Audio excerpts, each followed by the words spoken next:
Friends, आज की कहानी है मेरी खामोशियाँ भाग 11। पिछले भाग में आपने पढ़ा, डॉक्टर ने विजय को बताया कि निशा को मेंटल एबिलिटी डिसऑर्डर नाम की बीमारी हो गई है। मैं ये कुछ दवाइयाँ लिख देता हूँ, टाइम पर देते रहिएगा, कुछ टेस्ट करनी है, लेकिन अभी उसमें कुछ समय है, तब तक आप उनका ख्याल रखिए। अब विजय के मस्तिष्क में एक ही बात चल रही थी कि ये राजीव है कौन, आखिर उसका निशा से रिश्ता क्या था, उसने ऐसा क्या किया कि उसकी हालत ये हो गई। प्रश्न बहुत सारे उसके दिमाग में घूम रहे थे। अगर निशा ने अपने खून से राजीव लिखा था, इसका मतलब कहीं वो उसे प्यार तो नहीं करती है। वो अब निशा को खुश रखने के कई तरीके ढूंढता जिससे वो खुश रहे। समय बीत रहा था, आखिरकार उसके एग्ज़ाम भी आ गए थे जिसकी प्रिपरेशन उसे भी करनी थी। निशा का नज़रिया अब उसके प्रति बदलने लगा था। अब आगे उसने पहली बार बगैर मांगे खुद विजय का नंबर लिया और फ़ोन में सेव किया। विजय को लगा कि शायद अब वह उसका दोस्त बनने के काबिल है। एक हफ्ते बाद निशा के फ़ोन पर सुधीर चाचा का फ़ोन आया। हाँ चाचा, कहिए, कैसे हैं आप और घर पर सब कैसे हैं? निशा ने पूछा। एक समस्या हो गई है बेटा, मेरे बेटे और बहू खर्चा नहीं दे रहे हैं, बच्चों की पढ़ाई की दिक्कत हो जाएगी। सुधीर चाचा रोते हुए बोले, मैंने तो उन्हें कहा था हर 6 महीने पर खर्चा भेज दिया करूंगी, ये सब वो क्या कर रहे हैं? निशा ने लगभग रोते हुए कहा, उन्हें लग रहा है कि तुम पैसे नहीं दे पाओगी, इसलिए वे आगे पैसे देने से मना कर रहे हैं। चाचा ने कहा, आप चिंता मत करिए, मैं पैसों का इंतजाम जल्द ही कर लूंगी। निशा फोन रखकर सोचने लगी कि वो एक बार में इतने पैसे कहाँ से लाएगी। अगर पैसे नहीं दिए तो चारू की पढ़ाई रुक जाएगी, नहीं पैसे तो लाने ही होंगे। लेकिन अभी तो मैं पीएचडी ही कर रही हूँ, मेरे पास अभी जॉब कहाँ है? क्या करूँ, किससे हेल्प लूँ? क्या विजय से बात करूँ इस बारे में? नहीं, वैसे भी इनके बहुत एहसान है मुझ पर, अब और नहीं लूँगी किसी का एहसान। मुझे यहाँ नहीं रहना चाहिए, मुझे पैसों का इंतज़ाम करना है। अचानक उसे बहुत ज़्यादा टेंशन होने लगी, उसका सर भारी होने लगा, वो गिरने ही वाली थी। तभी विजय ने उसे पकड़ लिया। निशा, क्या हुआ, बताओ मुझे क्या हुआ? सर दर्द कर रहा है आपका? विजय ने घबराकर पूछा। मुझे अपने घर जाना है, अब यहाँ और नहीं रुकना विजय, मुझे अपने घर छोड़ दो ना। अपना सर पकड़ते हुए वो बोली, अपनी हालत तो देखो, इस हालत में जाने की बात कर रही हो, और क्यों नहीं रुकना तुम्हें यहाँ पर? विजय ने उसे बिठाते हुए पूछा। मुझ पर बहुत एहसान है आप सबका विजय, दद्दू का, कनिका का, मैं नहीं उतार पाऊंगी। निशा रोते हुए बोली, अरे पागल, एहसान दूसरों का उतारा जाता है, अपनों का नहीं। वैसे तुम भले ही अपना दोस्त न मानो मुझे, मैंने तो हमेशा अपना दोस्त माना है तुम्हें, और दद्दू वो तो तुम्हें अपनी बिटिया मानते हैं, तो बताओ एहसान कैसा? निशा, क्या तुम मेरे दोस्त बनोगे? मेरा कोई दोस्त नहीं है, एक था, लेकिन वो लगभग रो दी। विजय उसकी बातों को बहुत ध्यान से सुन रहा था और समझने की कोशिश कर रहा था। आखिर वो इतनी मासूमियत से सभी बातें बोल रही थी। विजय हंसने लगा उसके इस बात पे। ओके, पर ये बात अगर तुमने मुझसे पहले कह दी होती तो मैं तुम पर कभी गुस्सा ही नहीं होता, जैसे कि उस रात हुआ। Sorry for that night. Vijay ने अपना हाथ बढ़ाया। कांपते हाथों से निशा ने भी उसका हाथ अपने हाथ में ले लिया। आंसू अभी बह ही रहे थे उसके। एक बात कहूँ, गुस्सा तो नहीं होगे ना मुझ पर? निशा ने कहा। विजय चहकते हुए, मैं तो इंतजार ही कर रहा था उस बात का। मजाक मत करो विजय, मेरी बात सुनो।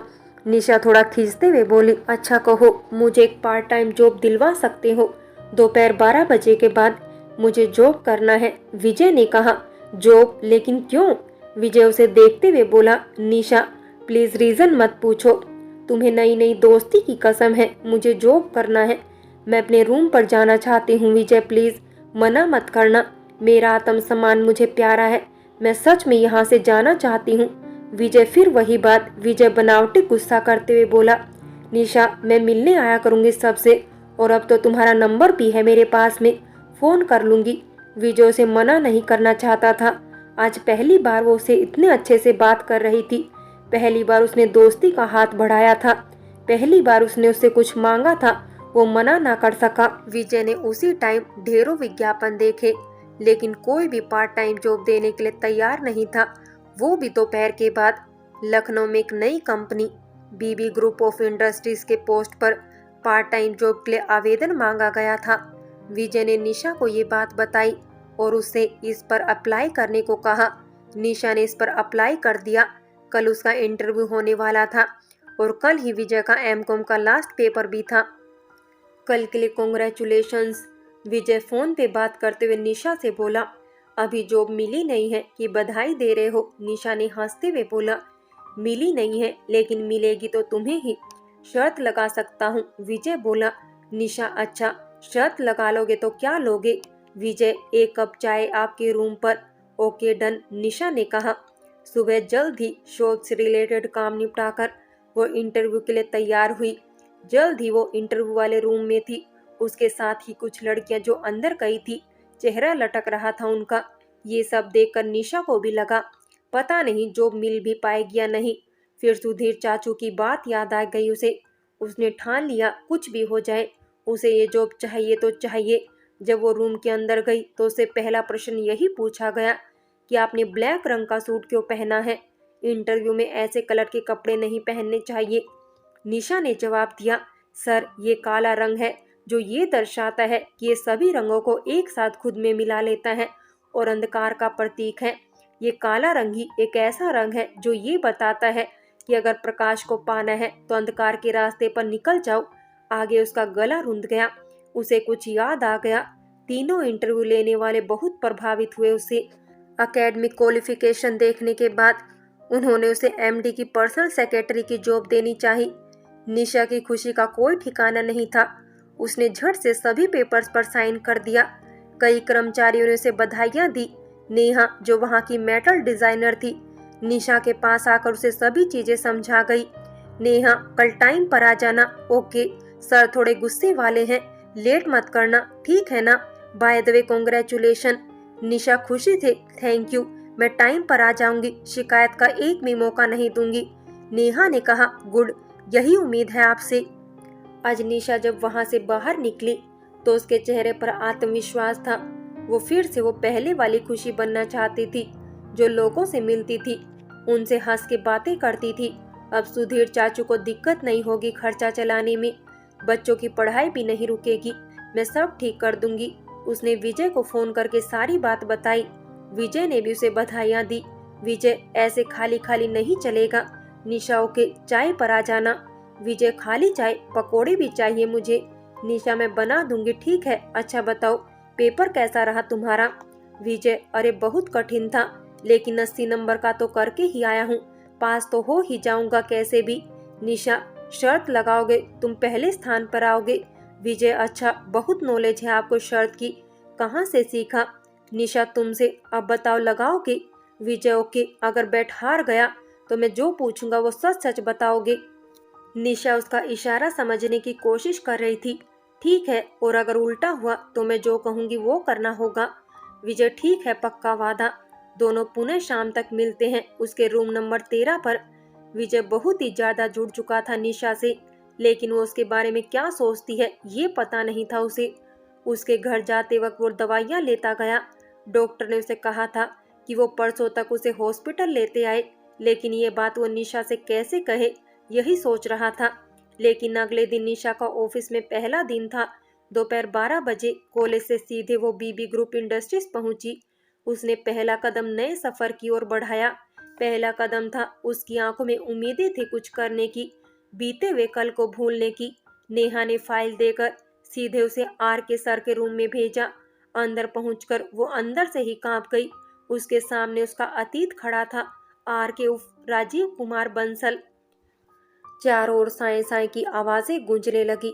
ऐसा लग रहा था अतीत फिर निशा बनी खुशी को उसी दोराहे पर ला खड़ा करना चाहता था जहां से वो बहुत दूर निकल आई थी। एक बार फिर घना अंधेरा छा गया उसकी आंखों में। वो दिन फिर याद आने लगा। बीती हुई वो रात फिर याद आने लगी जिस रात ने उसे निशा बना दिया।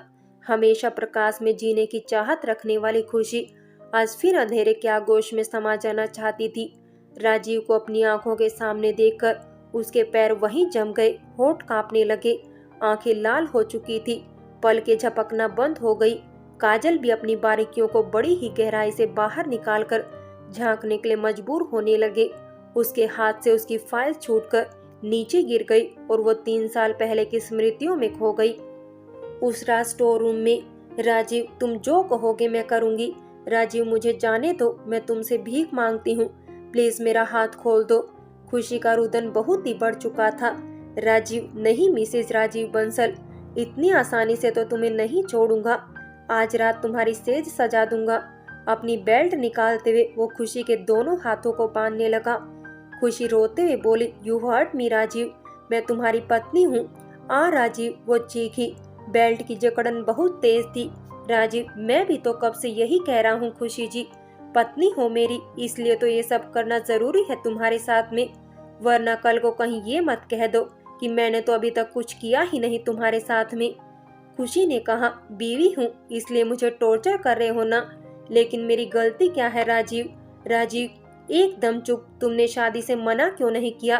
क्यों मेरी जिंदगी बर्बाद की तुमने, जबकि तुम तो जानती थी ना कि मैं सिर्फ और सिर्फ तमन्ना से प्यार करता हूँ। खुशी झटपटाते हुए बोली, वो तुमसे प्यार नहीं करती राजीव, मैं तुमसे बहुत प्यार। अभी वो आगे कुछ बोलना चाहती थी, तभी आ राजीव, जोर का दर्द हो रहा है, प्लीज मत करो, मेरा हाथ खोल दो। वो फिर चिल्लाई, क्या कहा? वो मुझसे प्यार नहीं करती थी तो तुम मुझसे शादी करोगी? बीवी बनने का बहुत शौक है ना तुम्हें मेरी, आज पूरा कर ही देता हूँ। राजीव ने खुशी की साड़ी उसे अलग कर दी और उसके लंबे बालों को पकड़कर उसके चेहरे को सीधा अपने होठों के करीब ले आया। खुशी ने अपना सिर दूसरी तरफ झटक दिया। खुशी रोते हुए बोली, पत्नी नहीं बनना मुझे राजीव, चाहो तो मुझे तलाक दे दो, लेकिन मेरे साथ ये सब मत करो, मैं तुम्हारी दोस्त हूँ राजीव। राजीव, वाह पत्नी जी वाह, एक पल में पत्नी बनने का सारा नशा उतर गया। जब खुद को बचाने की बारी आई तो दोस्त बनने की चाहत जग गई। साली, तुम्हारे जैसी दोस्त होने से तो दोस्त ना होना बेहतर है, जो दोस्त की पीठ में छुरा घोंप दे। और रही तलाक की बात, वो तो मैं तुम्हें कब का देने वाला था, पेपर्स भी मैंने रेडी करवा लिए थे, लेकिन अब सोचता हूँ मजा नहीं है तलाक देने में। उसको खींच के अपनी तरफ लाते हुए राजीव उसके बहुत नजदीक आ गया। अब तो पूरी जिंदगी ऐसे ही तुम्हें तड़पाऊंगा, मेरे करीब रहकर तुम्हें जीवन जीना होगा। हर रात मेरे बिस्तर की चादर बनोगी तुम, हर रात तुम्हें तुम्हारी गलती की सजा दूंगा। तुम दूर जाना चाहोगी मुझसे, लेकिन मैं तुम्हें ढूंढकर फिर से तड़पाऊंगा। जिस आग में मैं जल रहा हूँ तुम्हें भी जलाऊंगा। तुम प्यार पाना चाहोगी मुझसे, लेकिन मैं तुम्हें मेरी हवस बनाऊंगा। तुम मेरे लिए सिर्फ और सिर्फ एक रात हो। खुशी रोते हुए बोली, are you want to rape with me? Rajeev एक दूसरी रस्सी लाकर, no, it is the punishment of your in mistake. Rajeev दूसरी रस्सी से उसके दोनों हाथ पैर बांधने लगा। कुछ चुभन सी हुई खुशी को, वो हल्का सा चीखी। उसके पैरों में वो पायल थी जो राजीव ने दिलाई थी उसे, वो रस्सी से अटक गई थी। राजीव ने खींचकर उस पायल को ही तोड़ दिया। पायल के घुंघरू छिटक कर उस फर्श पर इधर उधर बिखर गए। Rajiv, please sorry Rajiv. खुशी की आवाज अभी भी घुट घुट के स्टोर रूम से आ रही थी। शायद उसके मुंह पर पट्टी बंधी हुई थी। थोड़ी देर में वो आवाजें भी आनी बंद हो गई। उसकी जगह रात के साए में लिपटे हुए झिंगुरों की आवाजें सुनाई पड़ रही थी। वो खामोश प्रेम की रात, जिसे निशब्द होना चाहिए था, अब शब्द हो उठी। वो पुनः वर्तमान में आ गई। फ्रेंड्स, बाकी की कहानी अगले भाग में देखें, और अगर कहानी अच्छी लगी हो तो लाइक करें, शेयर करें और प्यार भरी कहानी चैनल को सब्सक्राइब करें।